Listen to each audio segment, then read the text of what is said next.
Oh, guess I should turn that down, huh?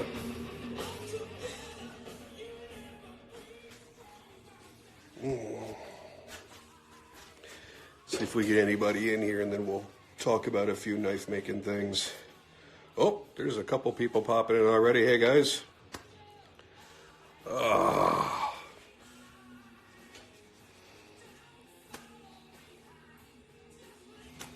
Hey, all. Am I looking for food? No, I'm not looking for food.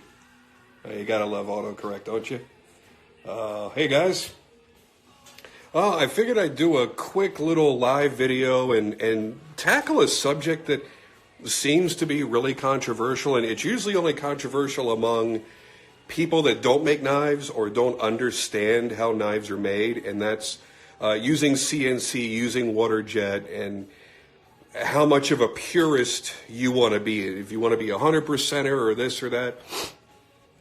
And I'm going to show you why I have the opinion that I have based on the work that's sitting on my bench right now, and talk about how long it took to do that. So let's go ahead and get to that right now. So if you take a look here, we've got all this, which is basically my month of January. Everything here started out as this, just regular old bar stock. It has taken a week to cut out every individual knife, sit down on the grinder, contour it and shape it to the final shape of the knife. What I do is I make templates. So that way, I learned this mistake the hard way with the Quaken. I made my first Quaken ever last year. It's been about a year. And I sold it and I shipped it off, and I forgot to trace out onto a piece of paper what the size and shape was. So every Quaken I made after that was an entirely different size. There was no way I could match that up. So what I do now is I make a template out of G10, cut it out, I spot my holes where I need them to be so I can always have that reference point, and that's how I do things. So each one of these gets cut out from a bar of steel. Once you get the rough shape done, then you've got to sit down with the grinder and go around all the outer edges until it's shaped like the final knife that you want. I had one that I actually polished up the edges and everything. I don't know which fucking one it was at this point. So then my next step, which is what I'm doing today, I just finished up the last one, is drilling all the tang holes, spotting, drilling all the holes that I need to get done, and then matching that up, drilling all the holes in the material. And then, because I use titanium pivots, so I have to countersink everything. So I have to counterbore everything after I do all that. And this is all time-consuming shit. Now, even though I've saved myself a little bit of time by having one drill press that just has my bit for drilling the holes and the other one is my counterbore, this never moves. That way, this table is the same, measured off to the height of this G10 that I use for backing, so I can sink to the exact same depth every single knife. So that I don't have to mess with. That saved me a lot of time.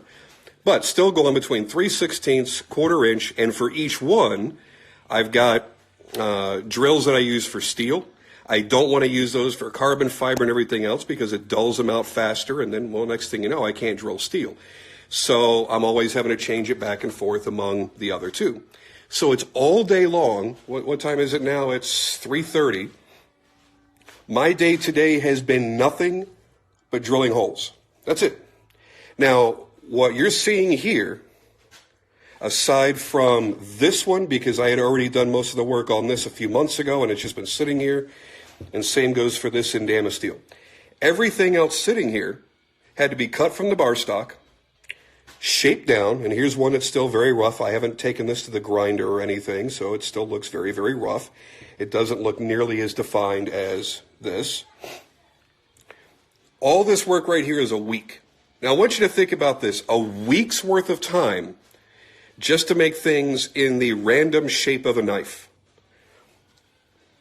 In that week, had I sent these out to have them CNC, waterjet, EDM, whatever cut for me, which, as you see, there's no particular talent in what was done right there.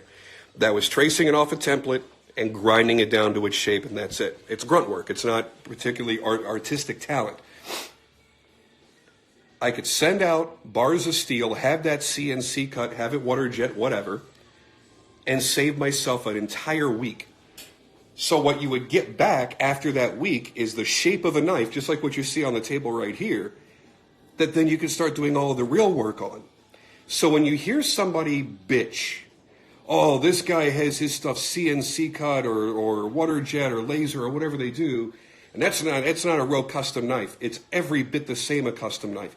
But think about this. If it's a part-time maker or it's a hobbyist, they should be doing it like I'm doing it because they have the freedom of time. They don't have the same time crunch. I have X amount of knives that I have to make every month to pay my bills. I'm a full-time knife maker. This is my only income. And if I make fewer knives than what I need to, I can't pay my bills. So time is of the essence. For a part-time maker, for a maker that's a hobbyist, that's just doing it for fun, that has, those people have a full-time job that pays their bills. This is a subsidiary income. They have the luxury of time. They can sit down with their bandsaw and they can cut out all of their steel. And then they can go to their grinder and cut out those shapes and do all that slowpoke work. And it doesn't matter. They have that luxury. Because whether they make 10 knives or one knife in a month, it doesn't matter. Their full-time job paid their bills. So when you hear somebody bitch and go, oh, it's not fair that so-and-so uses a CNC to cut out his blanks. That's not a real custom knife. You don't know what you're talking about. Because as I showed you right here, all this stuff that I did with the bandsaw and with the grinder is just cutting it down to a basic shape. That's it. And as long as the template that you're working off is good, then you didn't do anything particularly challenging. You just did work that was very, very time consuming. And by the way, expensive. You're blowing through belts. You're blowing through bits. Those bits I showed you that were chucked up in my drill press, those are $45 a piece. And you're going to break them. They're going to bust. Shit's going to happen. So it's time consuming and it's expensive. So the way I look at it is this. As long as you're, from this step forward, you're doing all that work. You're grinding those blades. You're laying in those bevels. You're doing the finish work. You're putting on that final edge. You're making your handles. You're shaping them. You're contouring them. You're doing it, all that. You're making a custom knife because you're the one doing all the actual work. I could very easily go down to, Home Depot at 6 o'clock in the morning and pay 2 day laborers to come here and sit on a bandsaw and cut out pieces of steel. There's no particular talent. If they can follow the pattern that I drew on that bar, bingo, that's it. The real artistic work comes in how you're laying in those grinds. And that's always going to be the hardest part. This, for me, I would much prefer doing the CNC or waterjet. What I did about a year ago, has it been a year? It's been actually about a year and a half. I got to the point where I got so many orders, and it was the first time since I started doing this, I got so many orders I felt overwhelmed. I said, well, hey, Tim, how are you, buddy? The smartest thing for me to do is to lay out a bunch of money, order in a few sheets of steel, order in a few sheets of carbon fiber and various handle materials, and have the stuff waterjet. I ended up not doing waterjet. I went to someone local that used an EDM. And they EDM cut, it was either 60 or 65 knives throughout the whole process. Out of the 5 to 550 knives I've made, about 60 or 65 were waterjet for me, to the point that you see these done today. And while that should have saved me a lot of time and made things a lot easier, it actually ended up being more difficult. That shop had issues internally, issues with their machines and personnel, and it threw me behind by 4 months and almost put me out of business. So I don't like relying on someone else, but I can tell you right now, when I'm doing stuff like this, when you see me laying out 15, 20 knives, like I said, that was a whole week's worth of work, just bringing it to the point where it almost kind of resembles a knife. It's too much. It really is. I'd rather spend $5 to $10 a knife, have somebody cut it down to what I've done here, and then start the work from there. It allows me to be more efficient, allows me to be more consistent too, because I can tell you right now, there will be variances from knife to knife because, again, you've got, let me just show you what I'm talking about. You've got, like I said right here, this one's very, very rough cut. It was only cut out with the bandsaw, and then a little bit of work on the flat plat. And I didn't even bring out the small wheels for this. So that is quite a bit different than this one. And they're both still very magnetic. So there's going to be a variance, very slight variance, in the sizes from knife to knife to knife to knife on these. But if you go out and you pay somebody to, I wouldn't say waterjet because that's not very precise, but if you pay somebody for CNC or EDM work, you're going to get a blank that is very, very, very precise. So more of your knives will be consistent over and over and over. What I try to do, the next step that I'll be doing probably tomorrow, which is going to the grinder and doing all the final cleanup work around the edges. What I'll tend to do is I'll sit down with this, knife to knife to knife, and measure everything and try to get everything as exact as possible. The blade height, the handle height, the overall length, the length of the blade for the cutting edge, all those things. I'll end up sitting down with this and measuring one knife by one knife by one knife. And yeah, it's time consuming, but it allows you to get a little bit closer. So I just kind of wanted to put that statement out there. I believe that Instagram live feeds you're able to save and keep on your profile. I hope that's the case because I'll do that with this and people can go back and reference it. But somebody actually, I don't want to say somebody, an anonymous person behind an Instagram account decided a few months ago to give me shit because I had one batch of knives that I had EDM cut. There's no shame in that, especially since when I had them done, which was about 1.5 years ago, I told people, hey, this is how I'm doing this so I can catch up on my several month backlog. So it's not like I'm not a transparent person. But for some reason, they wanted to claim that that's a really, really, really bad thing. And there are a lot of knife makers right now in this chat, and you're welcome to chime in and give me your thoughts. But I'm very certain they'll all tell you the same thing. If you have a business to run, this is your livelihood, you do what you can to be efficient. You're not cutting corners and you're not substituting quality for quantity, but you're going to do things that are not going to affect negatively the outcome of the product, that will be speedier, that will allow you to do more work. Because here's the other great thing.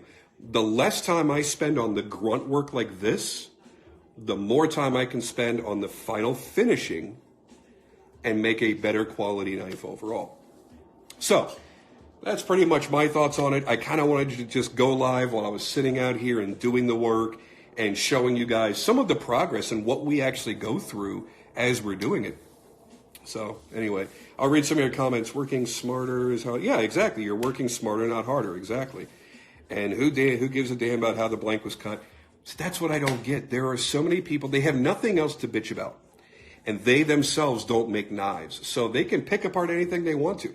It's like whenever I'm out car shopping, I can pick apart any car I want to because you know what? I'm not the one that had to build it. I have no idea what they went through to develop that car and that motor and that transmission. And I can say all the bullshit that I want to say, but you know what? There was probably a very good reason each of those decisions were made in that building process that I'm not privy to. So that's why I'm doing this. That's why I'm putting this out there. I try to be as transparent as I can about everything that I do in regards to making my knives, because I understand that people like to have that connection. They want to understand that knife maker and their motivations and kind of see what they're doing. And every now and then I go live and I do stuff like this. So, yeah, and Brian Brown actually made a good point. Just be honest about what you're doing. If you're saying that you are 100%er, that you do everything yourself by hand with the most basic of tools, and then it's discovered that you did other shit, that's wrong. Only because you use that as a hook to sell your products. And you weren't being truthful about that. That I agree with. But when it comes down to how you do it, it doesn't matter how you do it, as long as you don't lie about how you do it. Don't be Jared West, don't be Quartermaster saying, 110% made in America, and you got shit coming in from China. There's a very, very big difference. Nothing wrong with being made in China, but there is when you say that it's made in the U.S. and use it as a hook in your marketing to sell the product. There's a very big difference there. So while I've got you guys here live, is there anything that you got, any questions that you've got for me? Because I'm not going to be on here more than probably a couple more minutes, and I'm happy to answer whatever.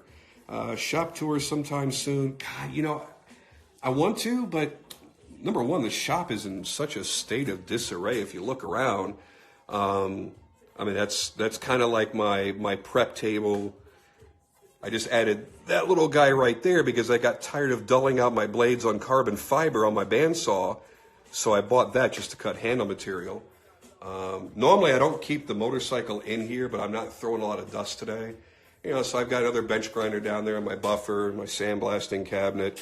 This additional bench here, 2 more of my templates. Bandsaw. I'm so glad that I got that AMK 75. Oh man, that thing is cool. My TW90 set up right now with just the regular flat platen. Look how disgusting all this is. Look how dirty. Look at all that steel. That's a lot of steel, man. My handle area, all my fasteners and stuff like that. My 2 drill presses, my little tumbler. I do have right over there. That's a concrete mixer that I'll be using as another tumbler. My little air compressor. My giant air compressor, that's a 60-gallon Eastwood. I love that thing. It's amazing. And then I have another final prep area over here. I got to get this PSA sandpaper off of there, which is why the Goo Gone is out and the scraper is out. But that's a great way to make the backside of your scales flat. And then, of course, I got the music. Whoa! Playing a little Dr. Dre. I really don't know why, but I am. Y'all would freak if you heard my musical selections every day. You can literally go through my my music, and you can go from Beethoven to Dr. Dre to Suicidal Tendencies and everything in between. It's crazy. Let me scroll back and see if I've missed any questions. Where's the folders? Fuck you. Appreciate the knife videos. Oh, thank you. I appreciate you for watching. And I'm working a deal right now that may or may not happen. That's going to have me presenting knives in a different format, not really in review format, but in a different format, more in a presentation style. And you guys might enjoy that if I get the chance to do it. Are you going to start using pins on your handles instead of screws? No, I absolutely despise. I hate doing epoxy handles. I hate it more than anything in the world. So it's a rare occasion that I do. I still do it every now and then, maybe one knife every 3 or 4 months. But I do prefer using the titanium pivots. Absolutely. Any chance books will open in the future? No, I really don't see that happening. Because what I've done is obviously I've opened up a lot of dealers, got a lot of really amazing dealers I'm working with. But I also... Anybody that's bought a knife from me in the past 2 years, anybody that's bought a knife from me automatically gets a spot on my books. And about 80% of all my business is repeat customers. I've got some customers that have a dozen, 15, one has 19 of my knives. So that tells me I'm doing something right. They're holding examples of my work and come back and want to buy more, and that makes me feel great. But because I've extended that offer and said, you guys always have an open spot on my books, when they climb on there, sometimes it gets to be a bit too much. So I don't want to really open my books up to the public. That's why I try as hard as I can to make at least one knife a month as an auction knife on my Instagram. I tell you what, here's what I might do. Because as I'm looking this over, I might actually... I know I've got one auction knife sitting here to be worked on. I might have 1 or 2 that I might just make openly available one day and just go, hey, here's the price, go for it. And see what happens. More YouTube videos helps pass the time. Yeah, I really wish I had the time to do it. Like I said, if I do that deal with that company, and again, that's why it won't be reviews, it will be presentations because I'd be getting paid for doing that. I wouldn't take payment to give my opinions because I don't feel that's right. So if that works out, then I'm being paid to take time out of the shop. And then you'll be seeing a lot more video content, but it'll be on a completely different, a new YouTube channel, not on mine. And yeah, I hate seeing that carbon fiber missing too. It's crazy. I don't know why I keep saying out for delivery 30 miles away, but they'll figure it out, I guess. Drew Blades, you got that bandsaw working. Yeah, it was a combination of 2 things. Number one, it was the tension on the 2 serpentine belts, the drive belts. They weren't tight enough. And number two, during that time that I was trying to use it, I had inadvertently dulled out my blade. So when I got the belts as tight as they needed to be, it still wouldn't cut steel. It kept stopping the blade and not moving. It was because by that point, I'd already dulled the blade and didn't even realize it. It felt sharp enough, and it was still cutting through carbon fiber like butter, so I didn't think it was an issue. I just had two blades custom made for me or custom welded for me, and I put those on there and zip. That's how I cut all the steel I just showed on the bench right there. So I'm very happy with that. Let's see, any more questions?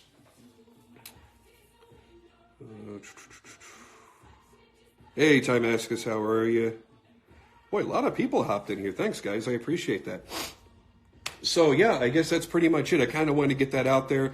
If I'm given the option to archive this in my profile, I will. That way it'll stay there, because I thought it was really important that people see the process that we do go through as we're making these and all the little things. Yeah, it's time consuming. Here's another little thing that you would never think about, and this is going to take time away from me actually making a knife, is I have a new material right here. My buddy Michael Ramsey, who makes this Damascus that I'm working with that I absolutely love. Well, he's made a one-sided Damascus-clad sanmai.